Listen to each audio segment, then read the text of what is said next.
Hola, muy buenas tardes a todos. Queremos darle una vez más la bienvenida a estas asesorías virtuales o estos Facebook Live que estamos programando para ustedes, para que tengamos acceso a diferentes tipos de información, a diferentes temas que están generando controversia en estos momentos y pues que obviamente a muchos de nosotros como colombianos nos traen inquietudes diversas frente a qué va a suceder, por ejemplo, con el tema de los contratos de arrendamiento.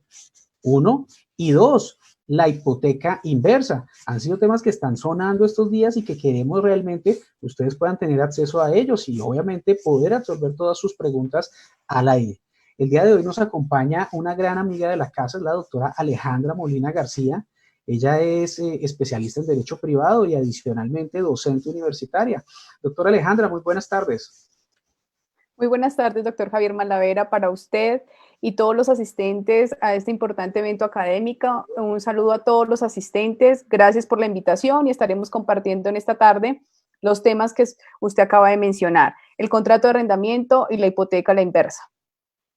Gracias, doctora Alejandra. Bueno, quisiéramos saber realmente qué va a pasar con el tema de los arrendamientos. Hemos escuchado muchas especulaciones, noticias, diferentes cosas, señalándonos que no pueden terminar los contratos de inmediato, que los contratos se pueden acabar, que hay unas condiciones para acabarlos. Queremos saber realmente qué es. Entonces, pues, les cedo el uso de la palabra para que nos indique cómo es que procede realmente este tema, qué diferencias hay.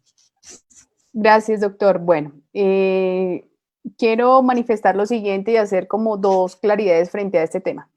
El gobierno nacional, desde el momento de la declaratoria de estado de emergencia por el COVID-19, a través de la declaratoria de estados de excepción, ha expedido un sinnúmero de normas, pero en lo que concierne a los contratos de arrendamiento, dos decretos son los que importan.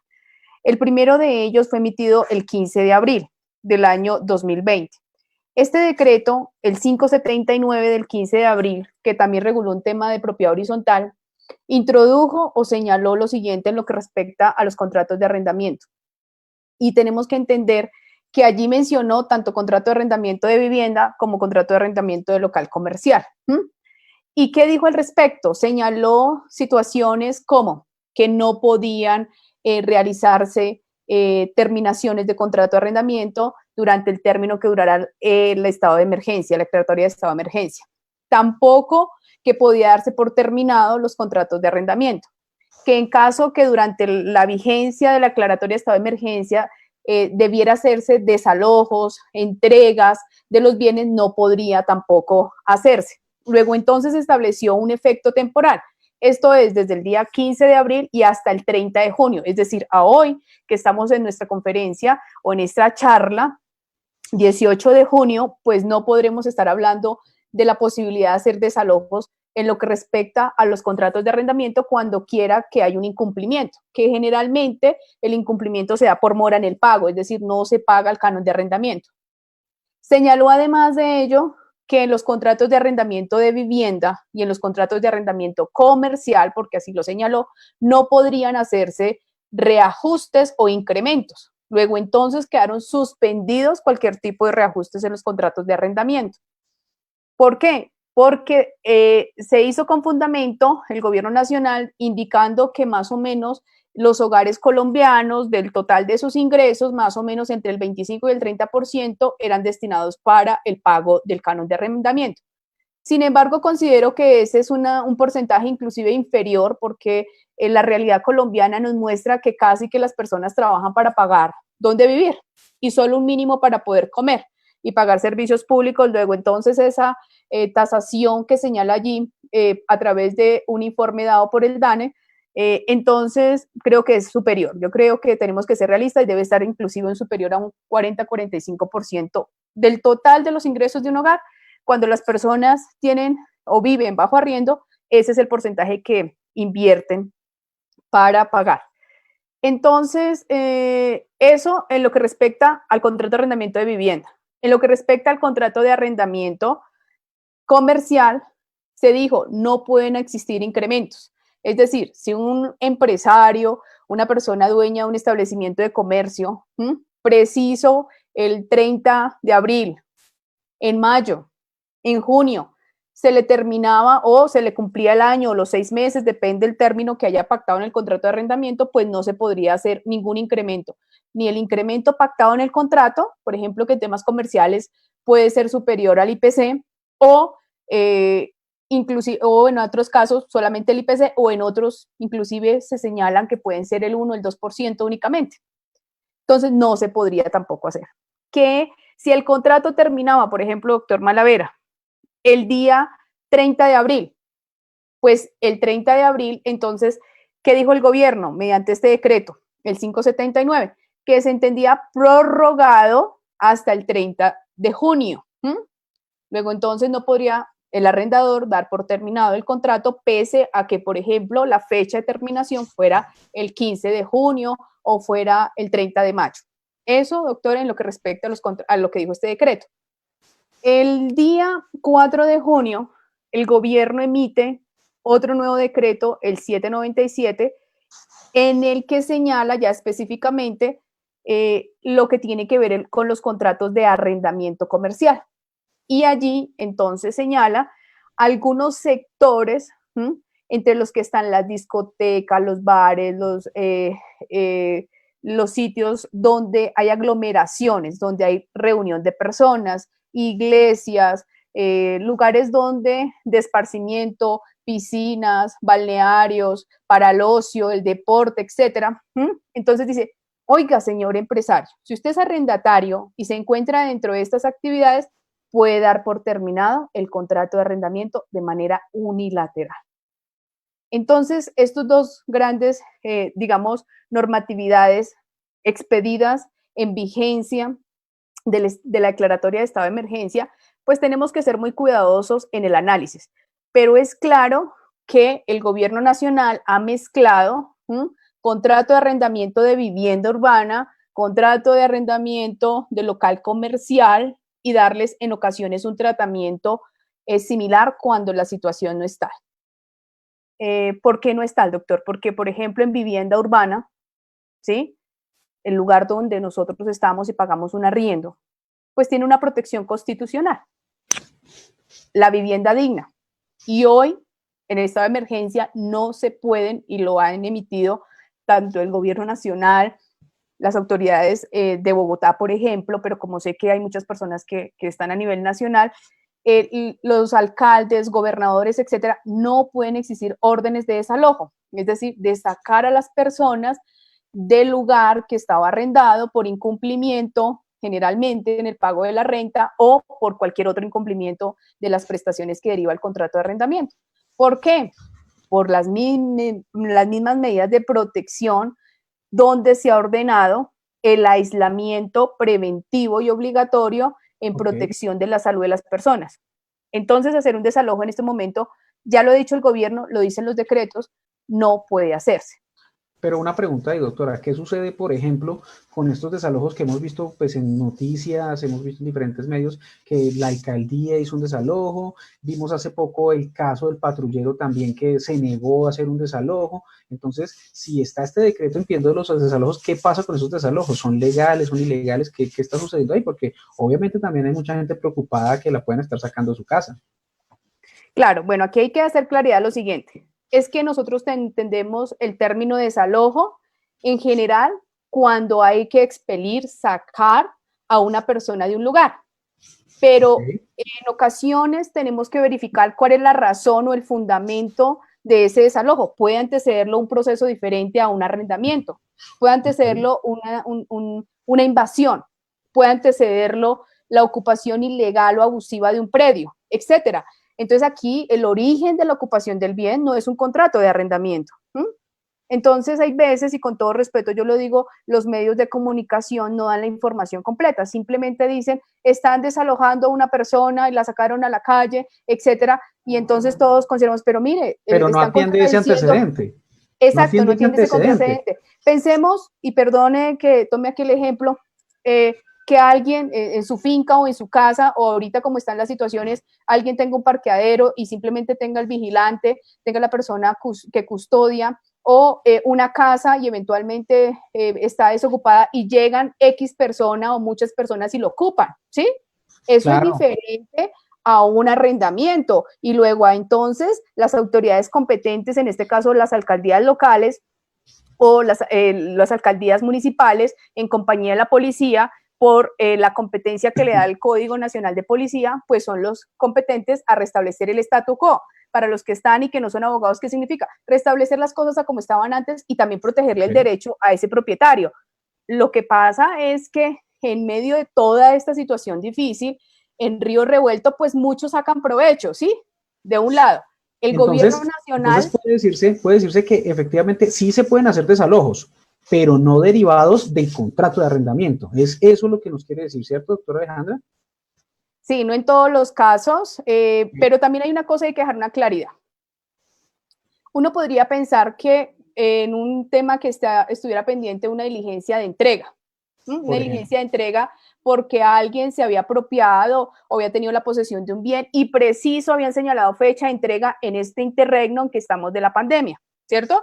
Sí. Pero también el gobierno nacional ha ordenado que estas diligencias estén suspendidas. No significa que no se vayan a ejecutar o cumplir. Lo que pasa es que para proteger el bien primordial, que en este caso es la vida, la seguridad de las personas, pues ese derecho pasa a un segundo plano. No es que se le vaya a vulnerar del todo, no. Lo que pasa es que debemos esperar para que efectivamente una vez cese el estado de emergencia, o tengamos, por ejemplo, en este caso tengo que decirlo, la suspensión de términos está hasta el día 1 de julio. Entonces, el 1 de julio válidamente se pueden reanudar este tipo de actuaciones, porque de ninguna manera puede abusarse del contenido de los decretos, y es que muchos han entendido, con el respeto que me merecen todos los participantes y oyentes, y es que consideran que el gobierno ha hecho un llamado a la cultura de no pago. Estamos en situación de COVID-19, doctor, y entonces yo no pago. Claro, es una situación sui generis, extraordinaria, que nadie tenía un control sobre la misma, imprevisible. Sin embargo, aquí nos está diciendo, viva gratis, señor empresario, explote el bien gratis y no pague, porque el otro lado, no olvidemos una cosa, y es que los contratos de arrendamiento son contratos bilaterales, son contratos que generan obligaciones para ambas partes, reportan utilidades para ambas partes, y entonces así como el gobierno ha pensado en los arrendatarios, ¿cierto?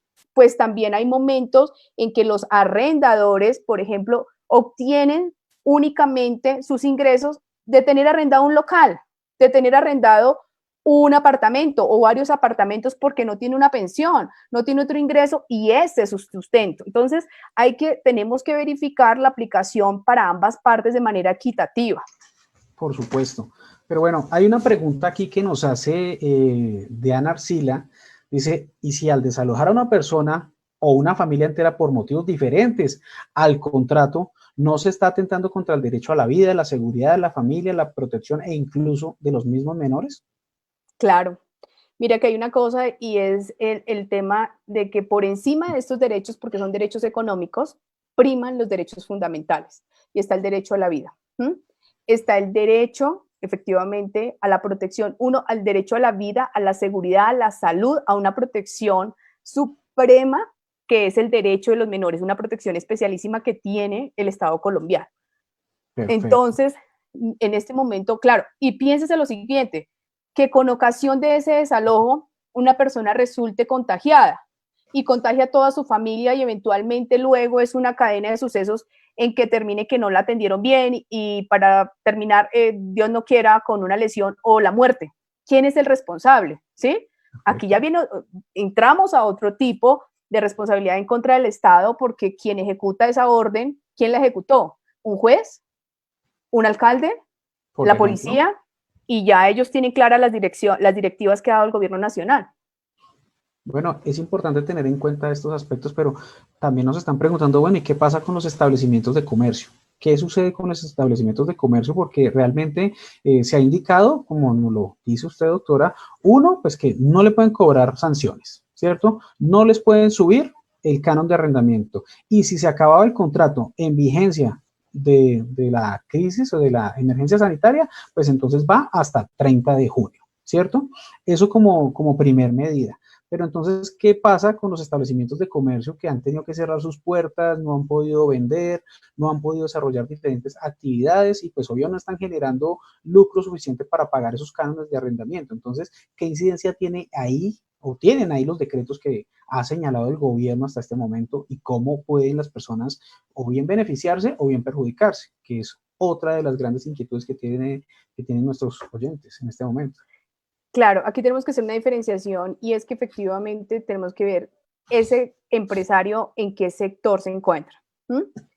Una cosa es el contrato de arrendamiento comercial, es decir, donde se ejercen actos de comercio, vendemos, compramos, hacemos algún intercambio de bienes y servicios.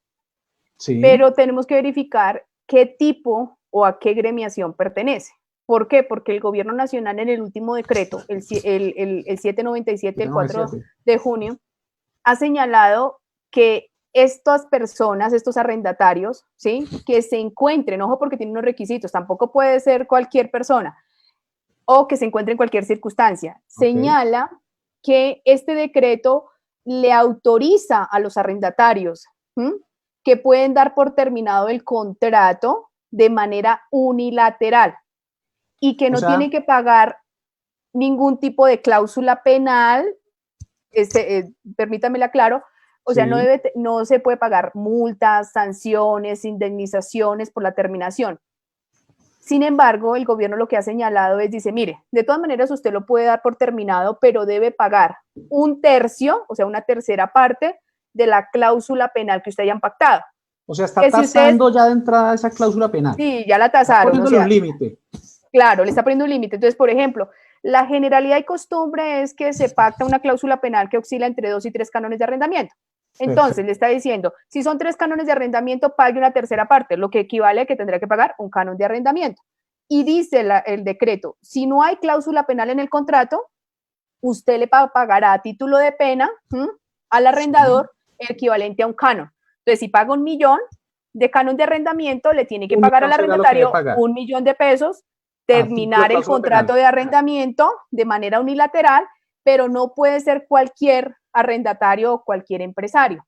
¿Quiénes pueden? O sea, ahí no pueden entonces todos los comerciantes terminar unilateralmente el contrato. ¿Están limitados solo algunos?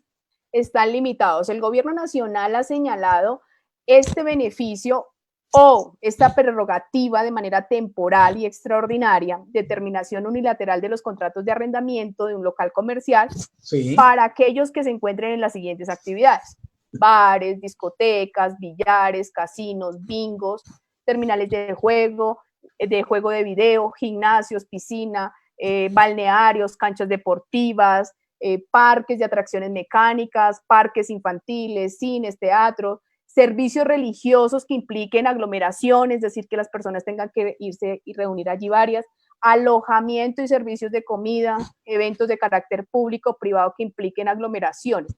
Esas personas, esos empresarios son los que pueden dar por terminado el contrato de arrendamiento, pero no solamente tienen que cumplir que sean de ese, efectivamente, sector, sino que además de ello deben estar a la iniciación de la pandemia, del decreto que ha emitido el gobierno nacional el 17 de marzo del 2020, deberían estar al día. O sea, sí, con la crisis, pero no sería un despropósito porque si con ocasión de la crisis tuvieron que cerrar sus negocios, no pudieron vender, no pudieron producir y ahora les digan que tienen que estar al día, ¿no sería un despropósito de la norma exigir, hacerles tal exigencia? Lo que le exige, lo que está diciendo el gobierno es que este es un beneficio para aquel arrendatario que ha sido cumplidor de sus obligaciones, ¿sí? Entonces, si usted fue cumplidor, pero entró en cese o no pudo cumplir sus obligaciones precisamente por la pandemia, pues seguramente, o sea, tienen que estar al día al 17 de marzo, es decir, a febrero, por decirlo de alguna manera, porque a algunos se les cumplirá después del 15 de marzo del 2020. Entonces, si estaban al día, podían hacerlo, uso. O sea, solo si están al día, pero entonces aquellas personas que por fuerza mayor, caso fortuito, que sería pues obviamente el cierre obligatorio de sus establecimientos, no lo pudieron hacer, ¿no van a tener alternativa alguna frente a la terminación del contrato? ¿O cómo les podría estar aplicando esto, haciéndoles una extensión de esa norma? ¿En qué medida? Claro, ahí en eso, doctor, sí tiene razón. Nos parece que es un poco discriminatorio el gobierno nacional solamente permitirle a los comerciantes de estos sectores dar por terminado el contrato de arrendamiento de manera unilateral. 1. 2. Hacerle la exigencia de que para poder terminar de manera unilateral el contrato debe estar al día con el pago de los cánones de arrendamiento. Ojo, cánones de arrendamiento. Servicios públicos causados, así como cualquier otra obligación pecuniaria a cargo hasta la fecha de terminación del contrato. Okay. Entonces, pensemos, si el establecimiento de comercio no operado, ¿cierto?, no tiene ingresos, pues seguramente no está al día con todas sus obligaciones. Pienses en un centro comercial donde se paga cuotas de administración y en el contrato de arrendamiento se diga que están a cargo del arrendatario. No ha pagado los servicios públicos porque pues obviamente no ha obtenido ingresos. Y resulta que la mayoría de los costos de un establecimiento de comercio se van en este tipo, aparte de la nómina, el arriendo, los servicios públicos y el mantenimiento es lo que los gastos operacionales. Los gastos operacionales. Entonces, sí me parece, además que hay una cosa, doctor, esta normatividad del 4 de junio, el decreto 797, tiene vigencia hasta el 31 de agosto del presente año.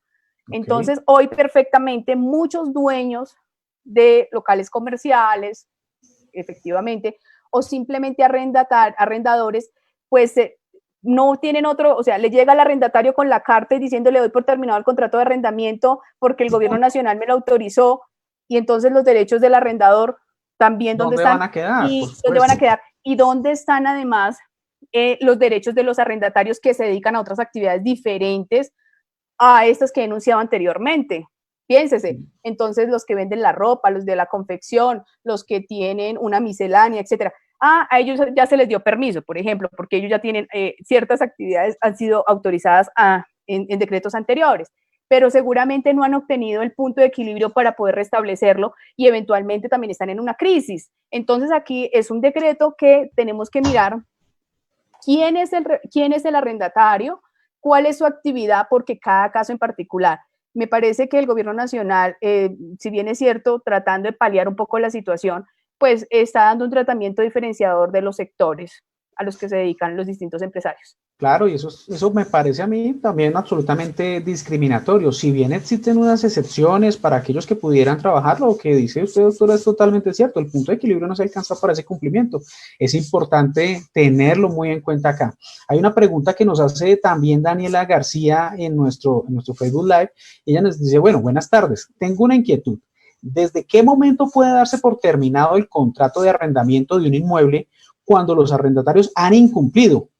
Y eso es una causal para hacerlo, teniendo en cuenta que el decreto 579 establece que hasta el 30 de junio no se pueden terminar los contratos, o cómo podría manejarse eso mientras exista emergencia sanitaria que va hasta el 31 de agosto, teniendo en cuenta pues obviamente esas dos fechas que ha dado el gobierno.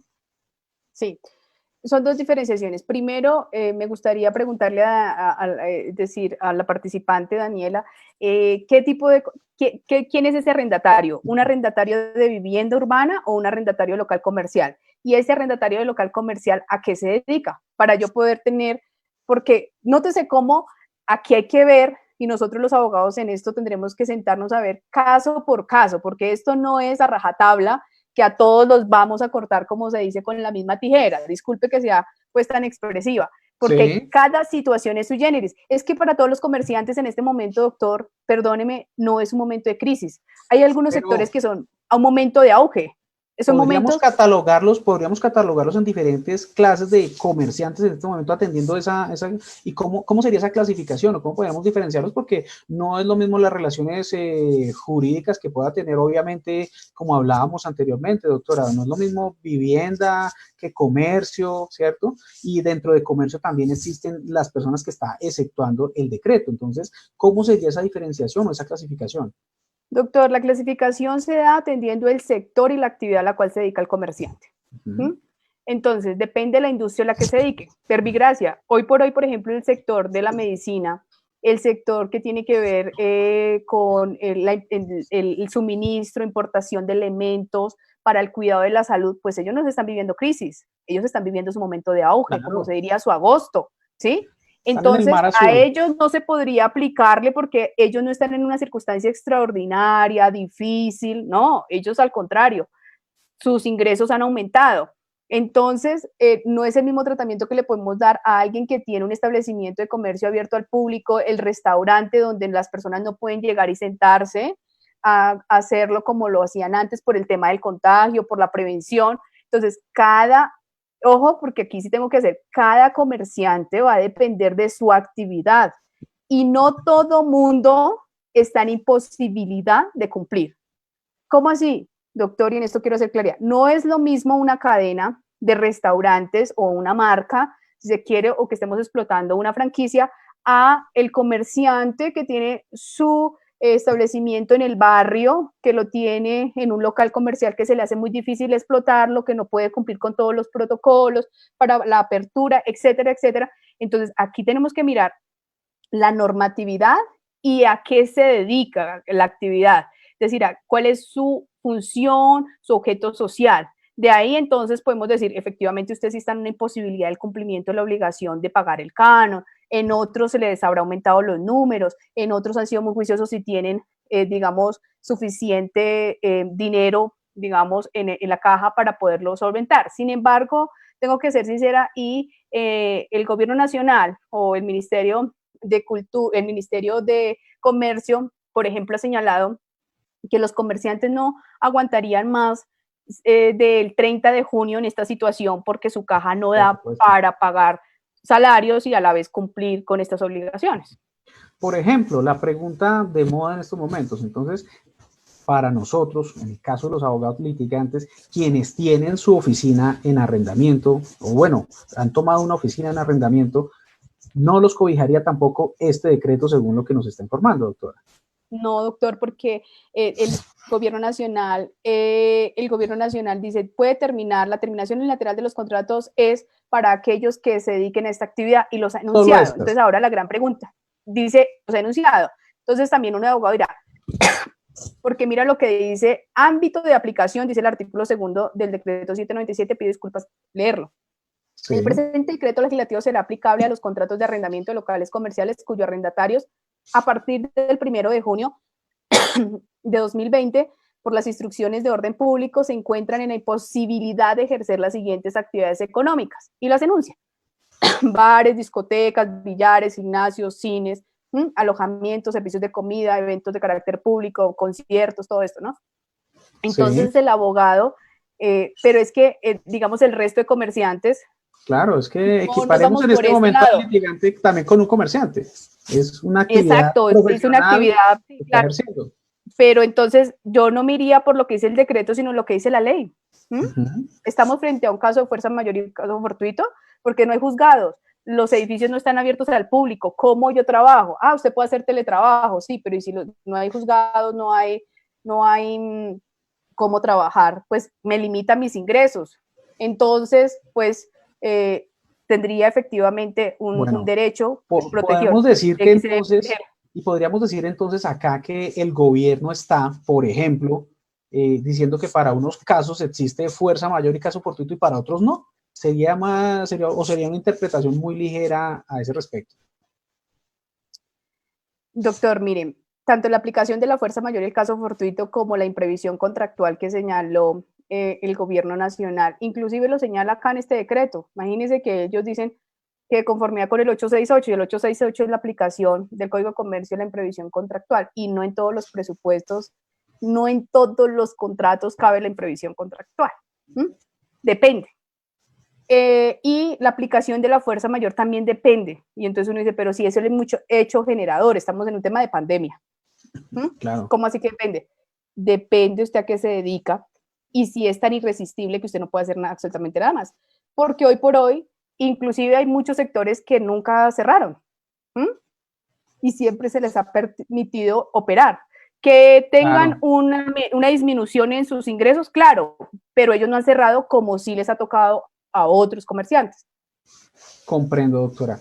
Bueno, entonces sí, tenemos que tener en cuenta. Parece que para continuar, sí, que para continuar y pues en el compromiso que habíamos adquirido, doctor, de que no solamente vamos a hablar del contrato de arrendamiento, sino que también nuestros invitados y asistentes sepan lo que tiene que ver con el proyecto controversial que quiere expedir el gobierno nacional en lo que respecta a la hipoteca a la inversa. Entonces, doctor, creo que aquí vamos a invertir un poco los papeles para que usted entonces a continuación nos cuente al respecto de este proyecto, la conveniencia o no, y usted como abogado que ha estudiado este proyecto nos puede instruir un poquito. Con eso tenemos la oportunidad para resolver más preguntas a los asistentes que nos vayan haciendo. Gracias, doctora. Bueno, sí, realmente hay varias preguntas también sobre el tema de contrato de arrendamiento que creo que tendremos que ponernos en contacto con las personas para darles esa respuesta, sí. Obviamente una respuesta primigenal, que hay bastante, sí, es un tema frente a este tema. Pero bueno, para cumplir con el compromiso que adquirimos con nuestra audiencia, pues sí, un tema que ha estado generando controversia todos estos días y que va a seguir generando controversia, y de llegar a aprobarse generará mucha más todavía, pues es obviamente el tema de la hipoteca inversa. Entonces hemos tenido oportunidad de hablar en otros medios de hipoteca inversa, el tiempo pues no nos ha dado para poder hacer como lo necesitamos, pero sí existe o sí queremos tener claridad al respecto. Obviamente, repito, en este momento solo tenemos el proyecto de ley o el proyecto de decreto en este momento, que es el que nos está indicando cómo va a funcionar esa hipoteca inversa o cuáles son esos requisitos. Entonces, debemos tener en cuenta básicamente que como lo define la norma, pues obviamente es una operación financiera con la cual se va a otorgar un crédito. Le van a hacer un préstamo a los propietarios de un bien inmueble. ¿A cuáles propietarios? Requisitos que pone la norma, pues número uno, a aquellos que sean propietarios del inmueble, cuyo inmueble no esté grabado bajo ningún otro gravamen, valga la redundancia, no tenga constitución de patrimonio inembargable de familia, no tenga adicionalmente ninguna otra hipoteca y, por supuesto, todos los que sean propietarios sean mayores de 65 años. Eso es lo primero que nos indica. Nos indica doctor, también, pero qué pena, pero esta limitación sí.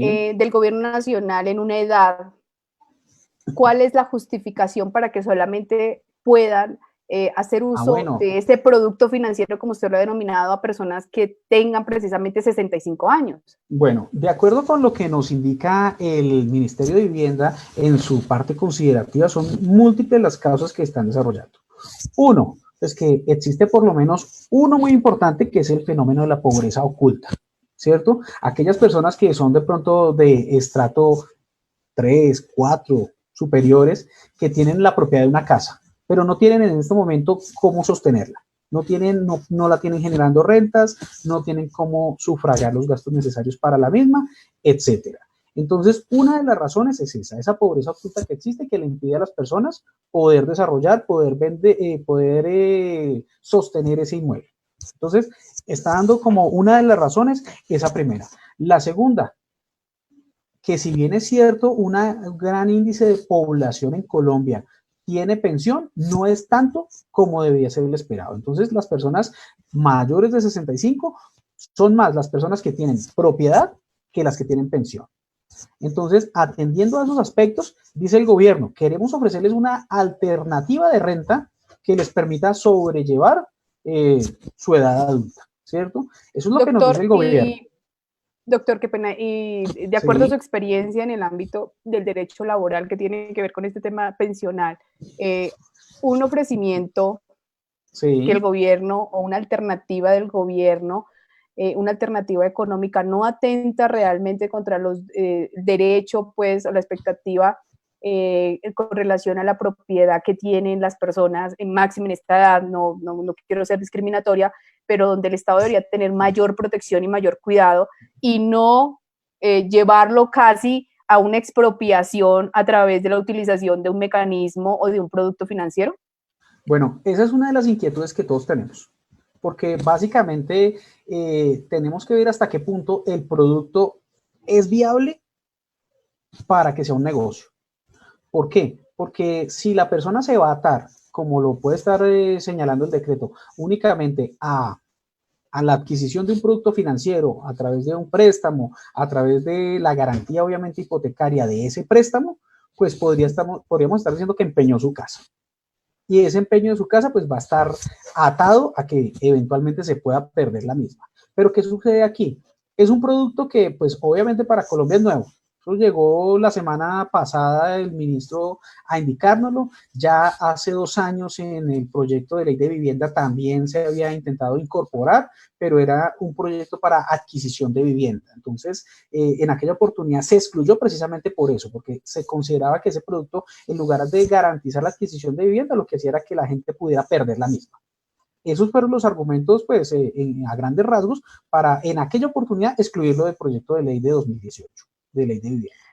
¿Listo? Doctor, pero Ahora, la manifestación que usted acaba de hacer de empeñar la sí, propiedad, tenemos que ser realistas y es una persona de 65 años que durante mucho tiempo ha trabajado para conseguir su casa, efectivamente, tener su patrimonio y verse en una situación difícil económica, entonces la única solución ir al banco, hipotecarlo, y después entonces dice, sí, usted la podría recuperar como ha señalado, pero si no tenía en su momento para el sustento, eh, llegada o cuáles son los presupuestos, si no llega el hecho que da la terminación de esta hipoteca, la inversa, que sería la muerte, supongo, y yo con anticipación quiero ir a terminarlo, lo puede ¿cuál hacer, sería, digamos, lo esos puede hacer. límites?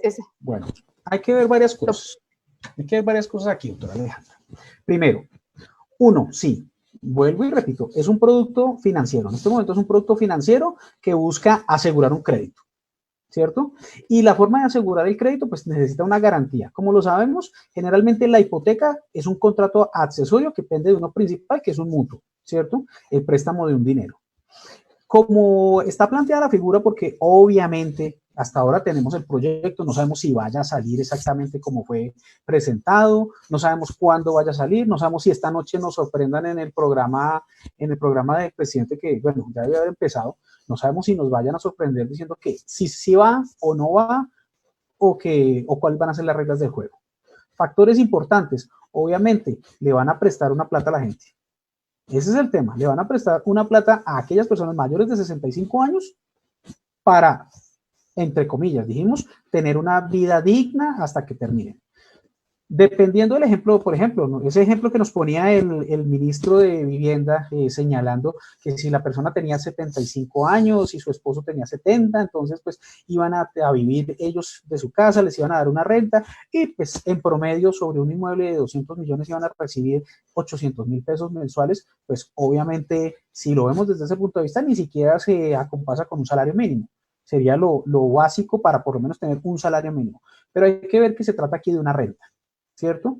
Si es una renta o como tal, como una renta, la misma no va a ser un salario mínimo, porque no se trata de una pensión.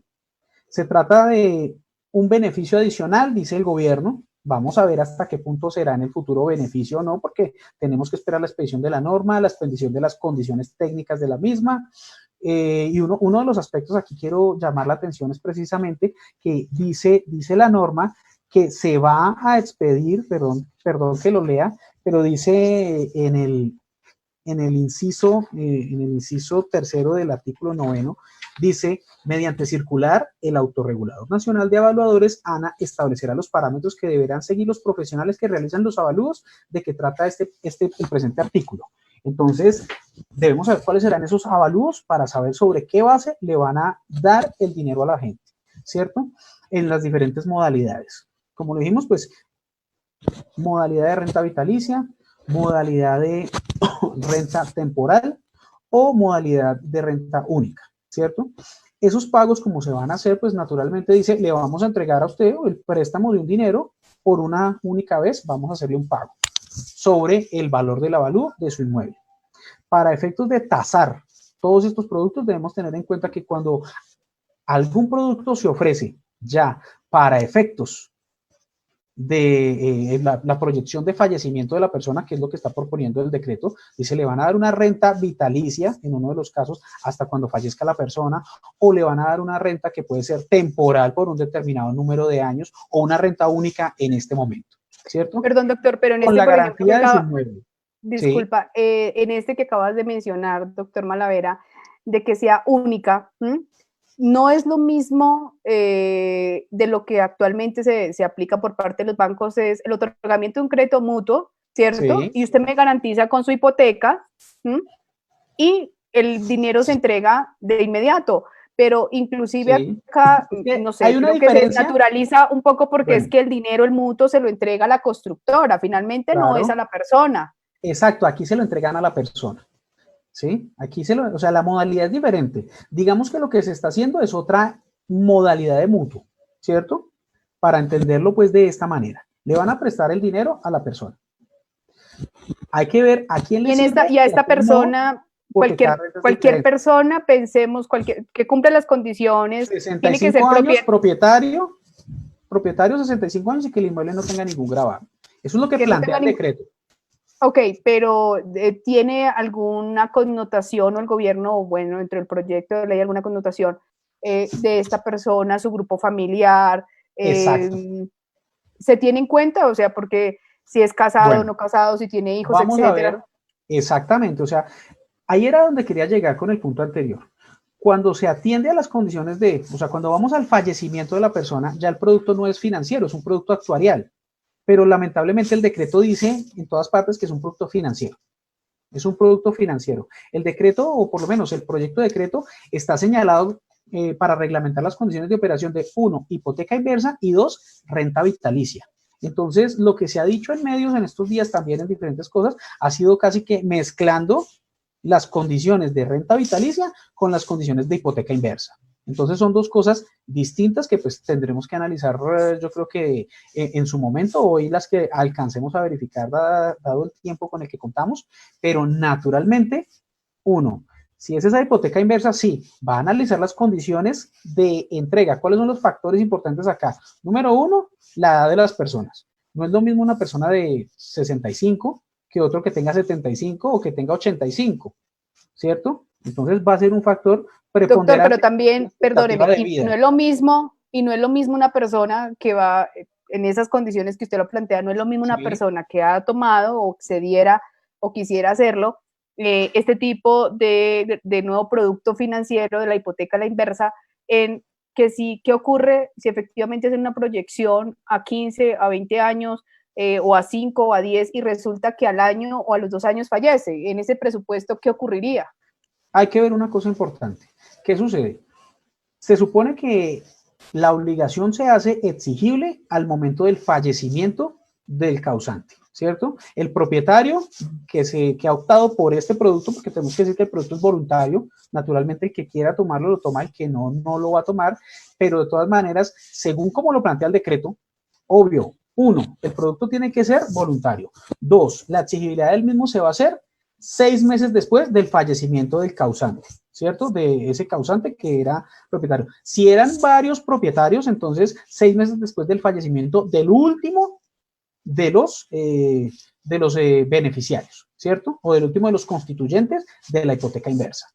Si eran dos, si eran tres, se esperará hasta que fallezca el último. 6 meses después, sus herederos dentro de ese plazo de 6 meses van a tener la posibilidad de señalar cómo es que van a pagar ese crédito. O sea, lo que se está señalando aquí es que en esta hipoteca inversa, que lo que plantea es darle una renta a las personas, pues propietario, adquiero ese compromiso, esa obligación con el crédito, pero es una obligación que le voy a dejar a mis herederos.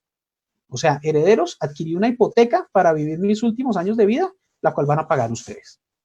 Pero eso Es no más o menos rompe así los como lo traduce. principios, doctor, pero eso Exacto. rompe los principios del derecho herencial, Claro, porque en el claro. derecho hereditario yo puedo inclusive renunciar, ¿m? Exacto. Puedo Exacto. repudiar la herencia, Y en ese caso el banco se va a quedar con la casa. En ese caso el banco se va a quedar con el inmueble. ¿Listo? Ese es cuya el función tampoco es, los peleo. bancos no están hechos para tener activos fijos, es decir, para Sí, quedarse con bienes todo, de activos fijos, porque eso les va a generar a ellos gastos, pagos de impuestos, exacto. mantenimiento, Esas son custodia, las reglas. administración. Y esas son Me las reglas que parece, está señalando el decreto también. El decreto dice dos cosas. La primera, mientras dure la hipoteca inversa, es decir, mientras no se haya muerto el constituyente de la hipoteca inversa, ¿cierto? Todos los gastos de impuestos, de valorizaciones, etcétera, todo lo que sea referente a tributos va a estar regido conforme a las disposiciones legales. ¿Y cuáles son las disposiciones legales? Pues que el dueño paga. El dueño va a tener que pagar sus impuestos y demás porque está usufructuando el inmueble, es propietario, él no se ha muerto, sigue siendo el dueño, ¿cierto? Y está recibiendo es un dinero mensual, si optó por la modalidad vitalicia para esos pagos. Ahora, si él lo hizo frente a esos aspectos, ¿sí? Si él lo hizo frente a esos aspectos, pues obviamente va a tener que darle el crédito a sus hijos. Ahí le va a quedar el crédito a sus hijos, serán ellos quien paguen. Frente al tema de administración y demás, será, dice el decreto, o bueno, el proyecto de decreto, dice, ese pago se va a realizar conforme a lo que acuerden en virtud del principio de la autonomía de la voluntad de las partes, contratante y los contratantes. En este caso, pues obviamente el deudor que va a ser el acreedor que va a ser la entidad financiera y el deudor que va a ser el abuelo correspondiente. ¿Listo? Ok, pero también, bueno, acá hay bastantes temas y como diríamos, tela de dónde cortar, porque claro, una vez la persona fallece, este bien hipotecado o no hipotecado, ¿sí? A la inversa, o como quiera llamársele, forma parte de la herencia, ¿cierto? claro. Y tiene que ser distribuido entre sus herederos, pero allí los herederos también tienen que pagar el pasivo y obviamente se incluiría. Entonces, no sé por qué, cómo estará en el proyecto de que sea de manera directa el banco que se pague, sería una dación en pago, porque ahí no va a existir la devolución o restitución del bien entregado, cuál era el dinero, sino que van a quedarse con el bien que ha sido objeto de la garantía. Entonces, que los bancos se van a saltar la prelación de créditos que se tienen para el pago cuando estamos frente a una herencia o este tipo de tratamientos, porque si no sería muy fácil, bueno, entonces hay que más ver bien una cosa modificar, importante. doctor, el Código Civil y le agregamos un orden hereditario y decimos que el orden hereditario es el banco. Es lo mismo que pienso yo, debería seguirse a una regla también de orden hereditario frente al tema, pero aquí casi que está generando es una excepción a la regla. Es como si estuviera creando una nueva modalidad. Eso es lo que nos está señalando en este momento ese decreto. Nos está creando una nueva modalidad, transformando todas las condiciones iniciales de lo que estaba señalándose. Perdón, doctora, me dicen que hay unas preguntas que están haciendo en Facebook. ¿Puedes hacer las preguntas, Carolina? Buenas tardes. Pregunta el Emilson Molina. ¿La hipoteca inversa es volver al banco heredero directo? Bueno, pienso yo que sí, o casi. ¿Qué pasa? Se supone que cuando la persona obtuvo su hipoteca inversa, duró, supongamos, vivió 20 años y durante esos 20 años recibió una renta mensual o un pago mensual, ¿cierto? Falleció la persona y al final de su vida, pues queda un valor en capital. Todo el capital que él ha recibido ha sido un crédito, entonces queda un capital. Adicionalmente, van a quedar unos intereses. Durante los 6 meses que tiene de plazo o que otorga el decreto de plazo para que los herederos indiquen cómo van a pagar el inmueble, cómo van a pagar el crédito, cómo van a hacer efectiva el cumplimiento de la obligación, ¿cierto? Les va a correr intereses de plazo. Y al primer día del 7º mes iniciarán intereses de mora. Y ya, una de dos, o entrega la casa en dación en pago al banco, porque tiene que cumplir con esa obligación que da una hipoteca, el pago de esa hipoteca, o entrega la casa en dación en pago al banco, o simplemente puede optar por asumir el crédito. ¿Cómo? No nos lo dice. No nos dice cuál será la modalidad. Me imagino que convertirla en otro hipotecario, asumirla de otra manera, pero queda esa deuda. Entonces, aquí sí, como lo decía la doctora Alejandra hace un momento, puede también repudiar la herencia, puede salir de otras virtudes, porque es una deuda que tenía un causante. Otra pregunta, doctor Malavera. Pregunta al señor Andrés Cuellar. Si la persona fallece al día siguiente de firmar, ¿qué pasa? Primero, Andrés, gracias por esa pregunta, que es bien pertinente. ¿Qué sucede? Si firmó, quiere decir que no hubo desembolso, ¿cierto? Si no hubo desembolso, pues entonces dentro de esos 6 meses la familia podrá pagar aquello que adquirió o que recibió él. Si no recibió un soberano peso, uno solito, un centavito, nada, pues tendríamos que acudir a la lógica simplemente. No le debe nada al banco. Eso sería lo que nos indica, porque como sabemos, la ley nos trae los parámetros marcos frente a un determinado caso. pero no nos especifica las situaciones particulares de cada familia, de cada casa, de cada renta o de cada problema jurídico que nos pueda estar planteando el mundo del derecho. Entonces, en ese caso, pensaría yo, si no hubo siquiera desembolso, ¿cuál capital va a cobrar el banco? ¿Cierto? O bueno, la entidad financiera, porque la norma hasta el momento no dice exclusivamente los bancos, dice la entidad financiera. Pregunta Marcela Melo. Si la persona tiene enfermedades de base, ¿eso incluye? Tiene que influir directamente. ¿Qué pasa? El decreto dice, serán aspectos fundamentales o determinantes para establecer el valor del capital a entregar. Uno, el avalúo del inmueble. Entonces, como lo dije, ya la ANA tendrá que definir en algún momento cuáles serán los parámetros para esos avalúos. No sabemos si van a disminuir, se van a incrementar o qué condiciones van a tener para los avalúos. Y más teniendo en cuenta que se supone que después de toda crisis, los inmuebles bajan de precio. Entonces, hay que atender a este aspecto importante. Dos, aparte de ese punto, la edad de la persona. Y finalmente, la modalidad que escoja para su renta. No será lo mismo renta vitalicia que una temporal o que un pago único. Serán totalmente diferentes. Y dice la norma, entre otras. Entonces, entre otras, ¿cuáles? No nos está diciendo el estado, si el estado de salud de la persona va a influir, si va a influir obviamente también si es hombre o si es mujer, porque como lo hablamos con la doctora Alejandra, la expectativa de vida del hombre y de la mujer es distinta en Colombia, es diferente. Mientras unos están en 70 años, otros están en 74 y hay que atender también a las tasas de mortalidad, porque es que el índice de mortalidad en Colombia, pues se supone ya está en 10 años más. 82 años hombres, 88 mujeres. Las mujeres viven más. Entonces, eso influirá también al momento de realizar el cálculo correspondiente del tiempo para establecer cuánto es lo que tiene que pagar el banco o cuál es el desembolso que tiene que hacer definitivamente para el pago. Pese a que a través del tiempo se pueda reajustar, tenga que indexarse y obviamente verificar el recálculo correspondiente de las condiciones en las que se encuentra ese crédito, porque finalmente es un producto financiero como nos lo están planteando en Colombia. ¿Hay más preguntas que tengamos en Facebook?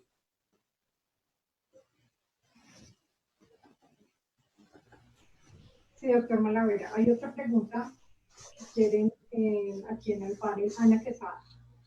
Si lo hace en renta única, ¿también tocaría seguir pagando impuestos?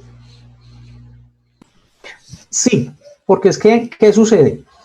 Bajo la modalidad que está planteando el gobierno, a usted le van a hacer, o a la persona beneficiaria le van a hacer un desembolso, ¿cierto? Desembolso que, como dijimos, puede ser o vitalicio o temporal por un número de años determinado o único al momento en que se haga efectivo. La persona va a tener que adquirir seguros, pues para asegurar el bien, asegurarlo contra incendio, contra terremoto, como en cualquier crédito. Eso es lo principal, lo tiene que asegurar. Tiene que adicionalmente adquirir un seguro atendiendo al riesgo de longevidad, porque no sabemos cuánto tiempo va a vivir la persona. Puede adquirir el crédito a los 65 años y, como en el famoso caso de Estados Unidos, fallecer incluso después de que ya falleció quien le prestó el dinero. Ese fue un caso que hubo en Estados Unidos sonadísimo. Entonces, ¿qué pasa aquí? Aquí la persona tiene que seguir pagando los impuestos porque va a usufructuar la casa hasta el día que fallezca.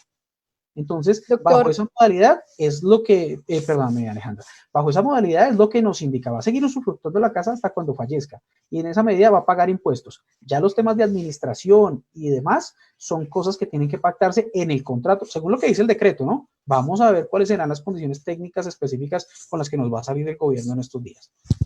Sí, doctora Alejandra. Doctor, y a título ya, digamos, para concluir, su opinión profesional exactamente en lo que tiene que ver con esta nueva institución jurídica que ha querido plantear el gobierno nacional para como una alternativa económica para las personas mayores de 65 años. Sí. Es beneficiosa, no conviene, afecta derechos de las personas de la tercera edad, o por el contrario, es una oportunidad de muchas personas que en ocasiones puede ser, no tienen hijos, no tienen nada, y por qué no sus últimos días disfrutarlos con el ingreso de un dinero que le va a entregar el banco y que después el banco pues solucione con el bien, porque para eso le va a bajar la garantía.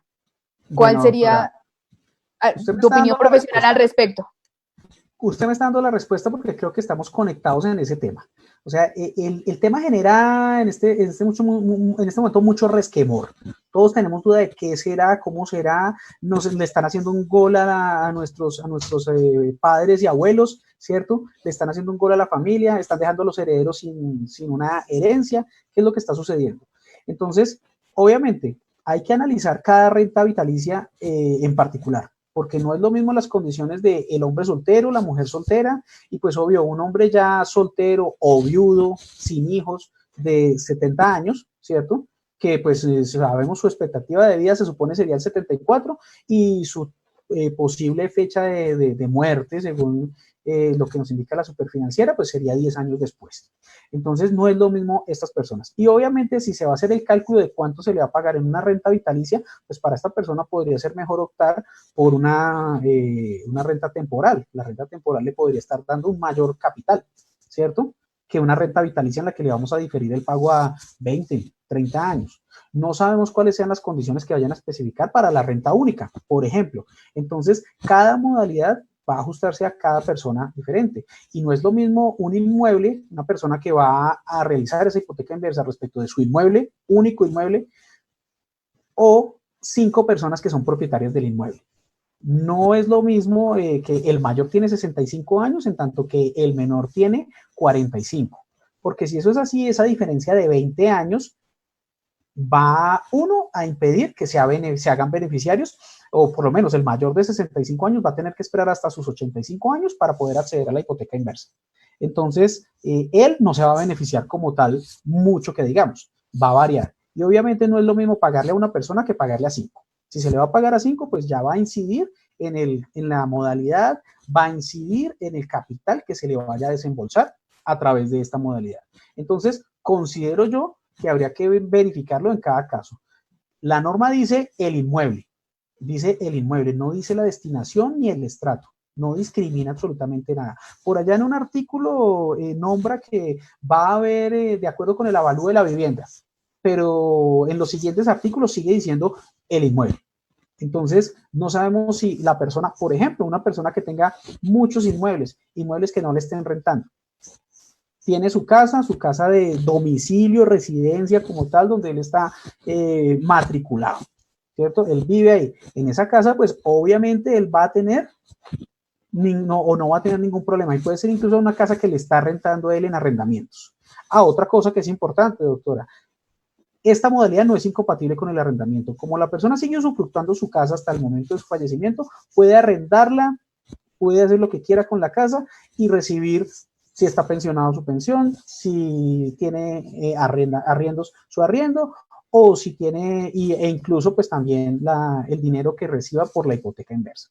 Puede hacerlo. Entonces, puede ser benéfico para él. Si es una persona o una familia que tiene un único inmueble, un único bien, que es todo el patrimonio que constituye la familia, pues podríamos decir que no puede ser tan buen negocio para ellos, porque al final del ejercicio, cuando fallezca él, pues tenemos que atender si esos herederos estarán o no en capacidad de pagar la deuda o tendrán que dar el inmueble en dación en pago.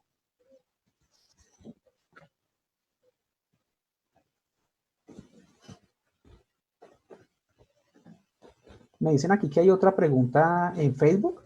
Sí. ¿Cuál es esa pregunta? Bueno, hay una Este título pregunta, pero es para la doctora Alejandra, que me están yendo por interno a las líneas de Malaver Abogado. Entonces, bueno. no sé si podemos contestarla porque es algo de los contratos. Pues sí, sería importante saber por la pregunta y saber si la podemos responder, por supuesto. Okay. Doctora Alejandra, pregunta la señora Norma Escobar, dice que a pesar de que se está hablando de los contratos de arrendamiento hoy, ella quiere saber respecto de los contratos, pero firmados con los colegios. Dice, nosotros los padres de familia necesitamos saber si es posible que se revisen las condiciones de los contratos con los colegios, pues nosotros hemos venido asumiendo costos adicionales, los colegios no están cumpliendo las condiciones que originalmente se pactaron, obviamente por la pandemia, pero nosotros seguimos pagando sin tener ningún descuento, sin que los colegios nos den una respuesta al respecto. Ok, bueno, este le agradezco a la señora que nos hace la pregunta. Obviamente no es un tema de contratos de arrendamiento, es un contrato de vinculación de prestación, digamos, a través de la educación. Inclusive muchos colegios acostumbran para con los padres de familia suscribir pagarés para el cumplimiento de las obligaciones con relación al pago de matrículas, al pago de las pensiones mensuales que deben asumir con ocasión de la educación.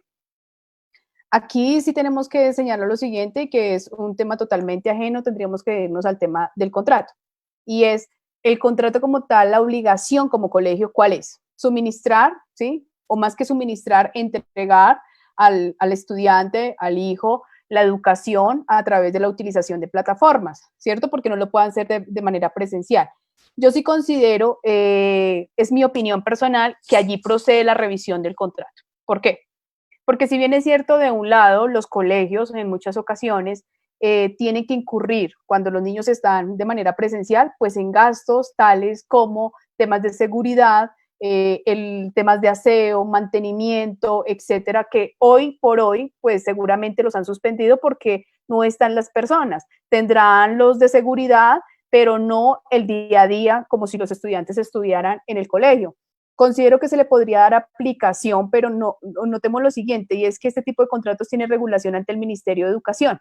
Luego, entonces, podemos efectivamente acudir a cada una de las secretarías de cada localidad para elevar la petición, porque efectivamente los padres de familia podrían manifestar que no se está cumpliendo con la obligación principal de ese contrato y ellos sí tienen que seguir cancelando esta prestación. En estos momentos, pues obviamente no tenemos cómo acudir a un juez porque los términos están suspendidos, pero ya el 1 de julio se reanudan. Entonces podríamos válidamente. Podemos utilizar otros mecanismos alternativos como la conciliación, la mediación, cámaras de comercio, centros de conciliación que están funcionando perfectamente. Está en todo el derecho la persona que me está preguntando en hacer una solicitud de manera directa a su contratante, que es el rector, la persona encargada de la suscripción de los contratos, señalando estas inconformidades y pueden llegar a un acuerdo. Uno entiende que efectivamente los colegios viven de las pensiones y con ello les pagan a los profesores. Les pagan a los profesores, pagan el mantenimiento, la conservación, etcétera. Sin embargo, estamos en situaciones extraordinarias que han llegado con la pandemia y así como todos los otros sectores se han visto afectados, pues todos estamos afectados, padres de familia, que también deben ser escuchados, porque quizás muchos de ellos han perdido sus trabajos, no tienen cómo pagarlo. El colegio también debe hacer una especie de concesión porque aquí tenemos que poner todos. Gracias, doctora. Doctora, estoy viendo aquí también en el Facebook que hay otra pregunta para usted de la señora Patricia Benavides. Ella dice, bueno, y pregunta acá, ¿cuánto tiempo me da la inmobiliaria para poderme trastear si el contrato se me vence a finales de junio con esta emergencia sanitaria? Y habiéndoles informado con anterioridad sobre la posible complicación por la pandemia y que mi esposo se encuentra en otra ciudad por razones de trabajo y no se ha podido trasladar a Bogotá por las restricciones del gobierno. Ok, bueno, primero es que como estamos, entiendo, en un contrato de arrendamiento de vivienda, la restricción del no desalojo va hasta el 30 de junio. Luego, entonces, el 1 de diciembre, válidamente podría hacerse este tipo de diligencias. ¿Cuánto tiempo le debe dar la inmobiliaria? Aquí, entonces, hay un nuevo interviniente y es un agente inmobiliario. La inmobiliaria tiene pleno conocimiento porque la pandemia es un hecho notorio. No necesitamos probar y que traer una certificación de la Organización Mundial de la Salud para saber que estamos en pandemia. Entonces, aquí estaríamos claramente frente a la inmobiliaria, acordar con ellos de manera directa para la entrega. Pero si el gobierno nacional, días antes, puede extender de nuevo el aislamiento obligatorio y no permitir ningún tipo de trasteos, pues ustedes no lo van a poder hacer. ¿Por qué? La única forma en que hoy se está permitiendo el tema de trasteos es, uno, que vivan en la misma localidad y no tengan que trasladarse a otra localidad. Dos, que, por ejemplo, el traslado sea o el trasteo sea para efectos de su propia vivienda. En ese presupuesto, pues, obvio, si yo no quiero seguir con el contrato de arrendamiento porque ya adquirí mi vivienda y yo me quiero ir para la propia, en ese presupuesto también se puede hacer. Entonces, aquí la inmobiliaria, ¿sí?, debe tener pleno conocimiento que el contrato de arrendamiento terminó, pero usted no puede entregar no porque usted no quiera, sino porque hay unas restricciones de carácter nacional e inclusive distrital que le impiden, porque resulta que si usted sale y se contagia, etcétera, pone en riesgo su vida y la de las personas que le colaboran y para donde se trastea, pues usted también tiene una responsabilidad, inclusive hasta penal. Luego, entonces, aquí lo aconsejable es que usted acuda a la inmobiliaria y si el gobierno nacional antes del 30 de junio expide alguna otra normatividad extendiendo, ellos tienen que acogerla y no la podrían obligar a que entregue inmediatamente el 30 y máxime si su esposo no puede trasladarse, que será la persona que le colabore por temas de traslado porque está limitada la movilidad a nivel entre diferentes ciudades. Perfecto. Doctora, hay otra pregunta de Andrés Mesa. Andrés Mesa nos dice, buenas tardes. ¿Podría un arrendatario de vivienda urbana terminar el contrato de arrendamiento antes del plazo por imposibilidad para pagar y pues jugársela en el litigio por el eximiente de responsabilidad? ¿Esto sería fuerza mayor? Qué pena, doctor. ¿Me podría, por favor, repetir nuevamente? Claro que sí. Nos dice aquí Andrés Mesa. Dice, buenas tardes. ¿Podría un arrendatario de vivienda urbana terminar el contrato de arrendamiento antes del plazo por imposibilidad de pagar y jugársela en el litigio por el eximiente de responsabilidad? ¿Esto es fuerza mayor? Ok, son dos situaciones. Uno, que si puede dar por terminado el contrato de arrendamiento por imposibilidad, pues es al interior del proceso, porque quien me hace la pregunta seguramente tiene conocimiento en temas jurídicos. Al interior del proceso usted tendrá que demostrar que está efectivamente inmerso entre una causa fuerza mayor, porque si no lo logra probar, es el juez el que deberá efectivamente analizar si estamos frente a un caso de fuerza mayor o no, podrá efectivamente hacerle cumplir la obligación del contrato de arrendamiento.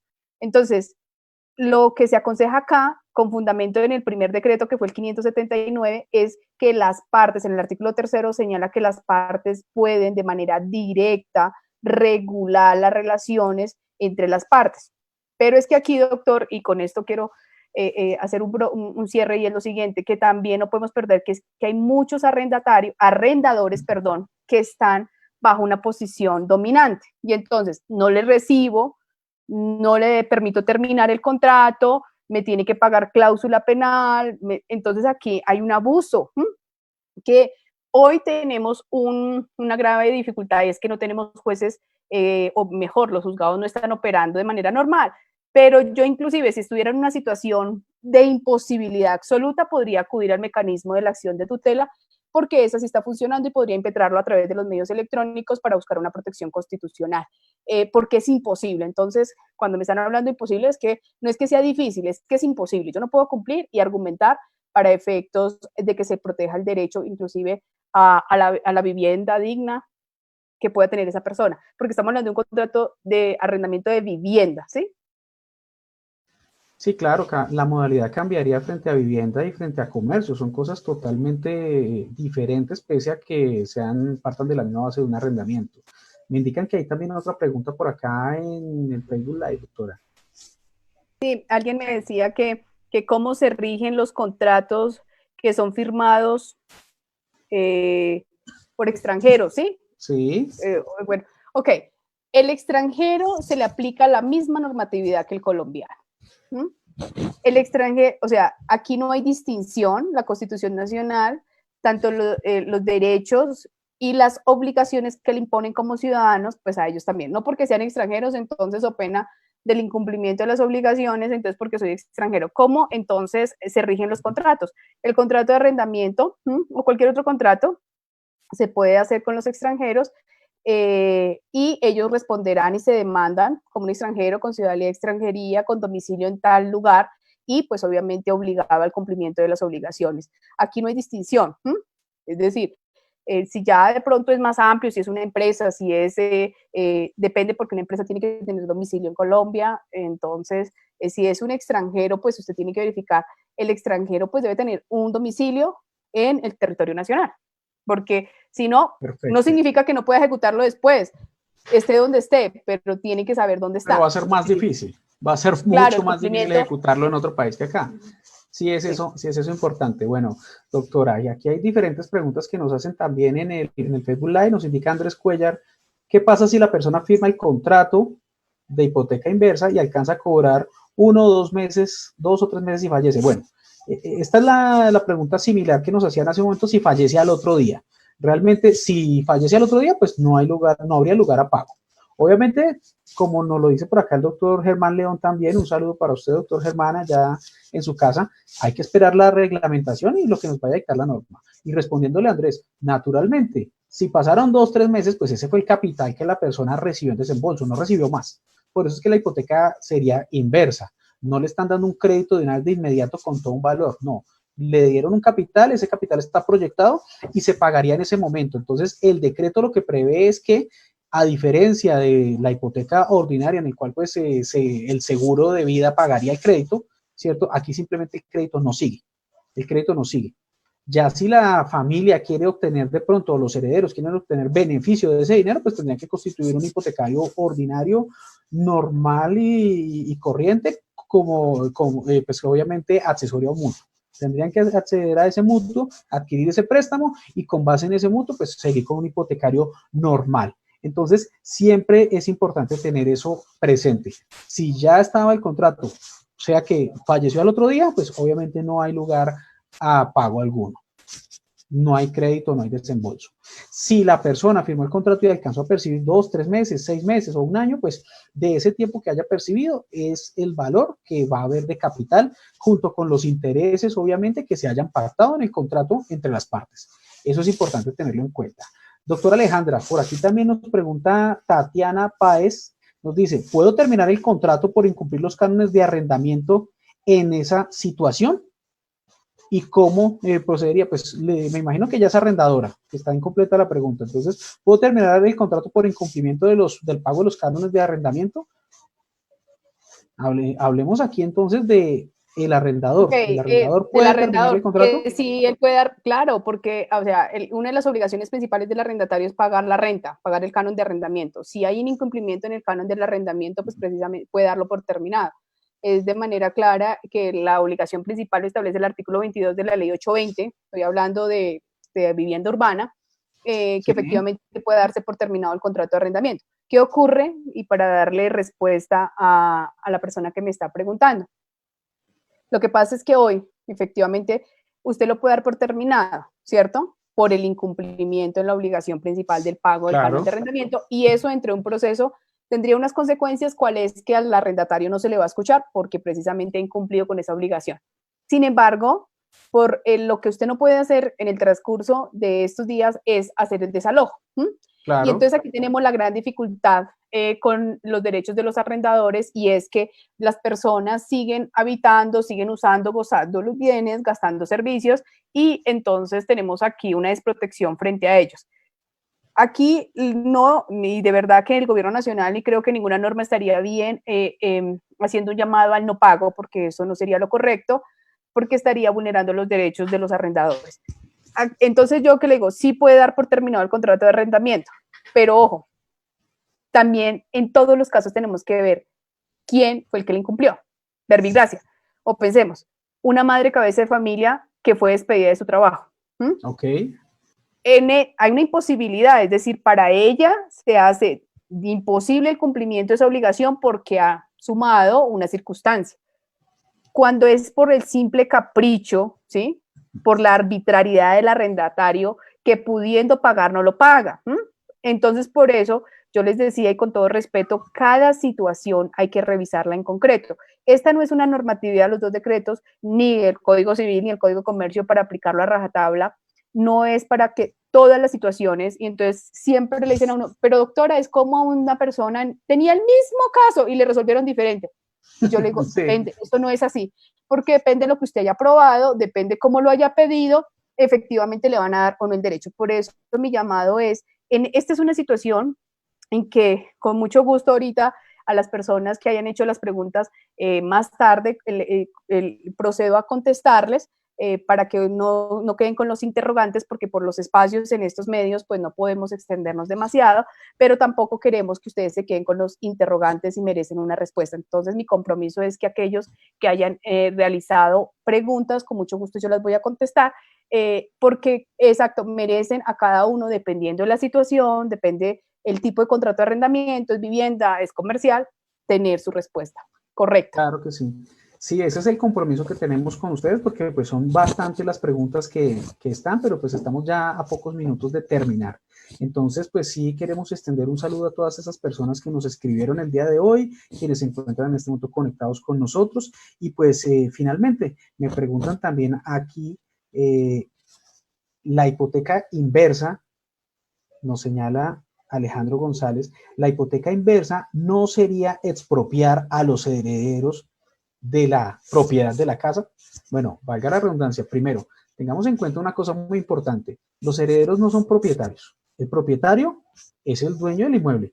Si, por ejemplo, no sé, mi papá, saludo a mi papá que me debe estar viendo, pero si mi papá decide el día de mañana vender su casa, perfectamente él lo puede hacer, porque es su casa. Entonces, si una persona decide vender su casa, lo puede hacer, así todos los hijos estén en contra y él quiere es comprarse una casa de veraneo o una casa, no sé, en tierra caliente, en un clima templado, algo que sea mejor para su salud, lo puede hacer perfectamente. Aquí todavía no podemos hablar de una expropiación a los herederos porque realmente ellos todavía no han heredado nada. Ahora, si aplicamos frente al tema de la hipoteca inversa, pues realmente creo que las condiciones para que en el futuro ellos puedan pagar el crédito que en vida adquirió su papá, sí van a ser un poquito más elevadas. Entonces, se puede estar dando que naturalmente los bancos vayan a adquirir los inmuebles en dación en pago por un precio mucho más bajo del que realmente valga. Pero ahora, si la persona de 65 años que adquirió su hipoteca inversa vive hasta los, no sé, 105, 108 años, conocemos casos de gente muy longeva, pues obviamente estamos hablando casi de 42 años de renta vitalicia. Entonces, esta persona sí habría hecho un buen negocio. Esta persona sí. No le quedaría buen negocio a sus hijos para pagar, obviamente, esa hipoteca inversa porque sería muy costosa después de 42 años. Para ti. Pregunta para despedirnos de nuestra audiencia en Facebook. Nos pregunta Edwin Miguel Villalobos. Una vez constituida la hipoteca inversa, ¿quién asume las obligaciones tributarias del inmueble? Bueno, Edwin, muchas gracias por su pregunta.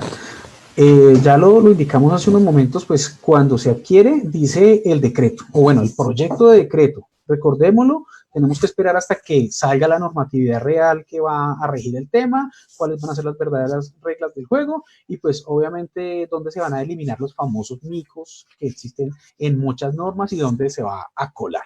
Entonces esperemos que salga la normatividad real, pero especulando porque realmente frente al proyecto lo que hacemos es esto. ¿Qué sucede? Dice ese proyecto, una vez se ha constituido la hipoteca inversa, todas las obligaciones frente a impuestos, tributarias, valorizaciones y demás se van a asumir y a seguir asumiendo conforme a las disposiciones legales. Eso es lo que dice. Y las disposiciones legales que indican que el dueño de su casa paga sus impuestos. Así de simple. Entonces, el dueño seguirá asumiendo el pago de tributos. Ahora, frente a la administración del inmueble, entiéndase sus gastos, servicios, acueducto y demás, dice también en la norma, será conforme a las condiciones que hayan pactado las partes de acuerdo a su principio de autonomía de la voluntad, lo cual será ley para las partes. Entonces, dependiendo como ellos lo hayan pactado, pues entonces así mismo se va a tener esas condiciones en el contrato. Entonces, número 1, por disposición legal, impuestos a cargo del dueño. Número 2, administración y demás, conforme lo indiquen en el contrato. Entonces, muchas gracias por esa pregunta que nos están haciendo acá. Y pues obviamente quiero darle las gracias a todos por habernos acompañado el día de hoy, a la doctora Alejandra por su presencia, disponer de ese tiempo para aclarar esas dudas que muchas personas tienen frente a esos arrendamientos, frente a comerciantes, frente a vivienda y obviamente frente a las excepciones que plantea el decreto. Entonces, doctora Alejandra, muchas gracias por habernos acompañado el día de hoy. No, muchas gracias a usted por la invitación, gracias a todos los asistentes. Reitero mi compromiso, procederé a dar respuesta de manera interna a cada uno de los interrogantes que se hayan formulado. Para todos una feliz tarde y gracias por la invitación. Gracias, doctora. Entonces, a toda nuestra audiencia, queremos invitarlos nuevamente dentro de 15 días también para otro Facebook Live, donde estaremos ampliando diferentes temas. Escríbanos también por interno para saber de cuáles temas quieren que nosotros hablemos y lo estaremos haciendo. Uno de esos temas importantes que nos ha estado tocando, pues obviamente es el tema de violencia intrafamiliar en tiempos de COVID-19, el tema de cumplimiento de pago de alimentos, custodia, aquellos que de pronto han tenido problemas porque resulta que el niño se quedó con el papá o el niño se quedó con la mamá y no le deja ver el hijo al otro. Esos temas son de vital importancia para todos. Entonces, estaremos en 15 días hablando de esos temas. Muchas bendiciones a todos, una feliz noche y gracias por acompañarnos. Hasta una nueva ocasión. Gracias, buenas tardes.